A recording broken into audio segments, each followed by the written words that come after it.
Welcome to our speaker interview series at MDX 2019 here in Austin, Texas. Joining us now is Samantha Stone. Samantha is the author of Unleash Possible, a marketing playbook that drives sales, is a revenue catalyst who helps unleash the possible in organizations that have complex selling processes. She is a fast-growth marketing strategist, researcher, consultant, and personal coach who has raised 4 boys with her husband, David.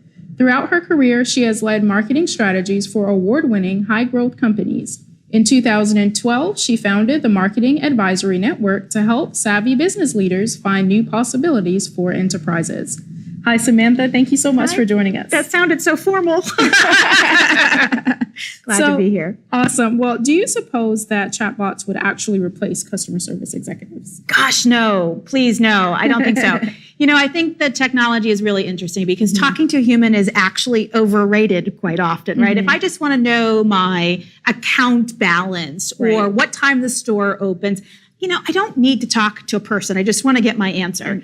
But in moments of crisis or moments of frustration, being able to talk to a human is really important to our interactions. For example, a client of mine had their website go down the other day. Oh, no. Right? Oh, no is right. And the last thing they wanted to do was log on to support, talk to a machine, not be able to have it. They had this emotional thing that was happening and they needed to talk to a human. Even if the human was going to do the same things that the chatbot would be, having that compassion, that integration is really important. So I don't think it replaces it, but I do think that it allows us to have some scale and interactions where appropriately used that helps. Cool. So do you think that Internet of Things is going to be critical for marketing efforts in the future?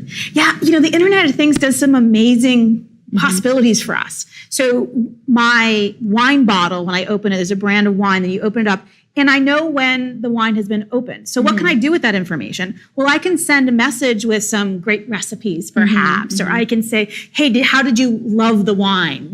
How would you rate it? And then I can communicate in ways that are more effective. Oftentimes when people buy things from us, whether we're a business or we're selling a consumer service, it goes away and we lose all visibility into the adoption of those things. And with IoT, we have the opportunity to see so much of what's actually being used when, how often, and we can use that to communicate, but also to improve our products and services. Absolutely. So what are some of the common data mistakes that companies would make when they're trying to implement or integrate AI type products?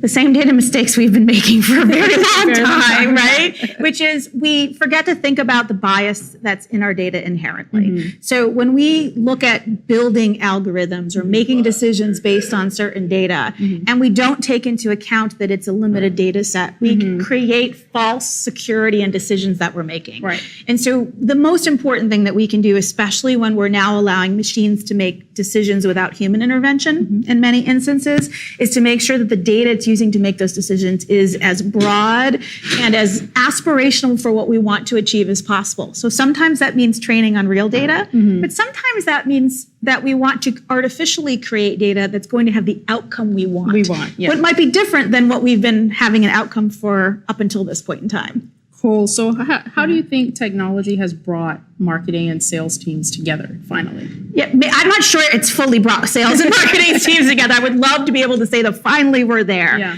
I think there's still unnecessary tension between sales and marketing teams.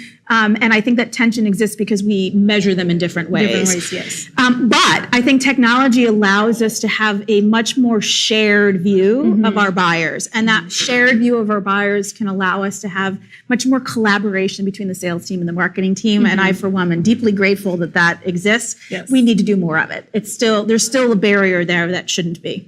Awesome. Thank you so much, Samantha, for your time and for your insights. We really appreciate it. Thank you. It's my pleasure to be here. Thank you.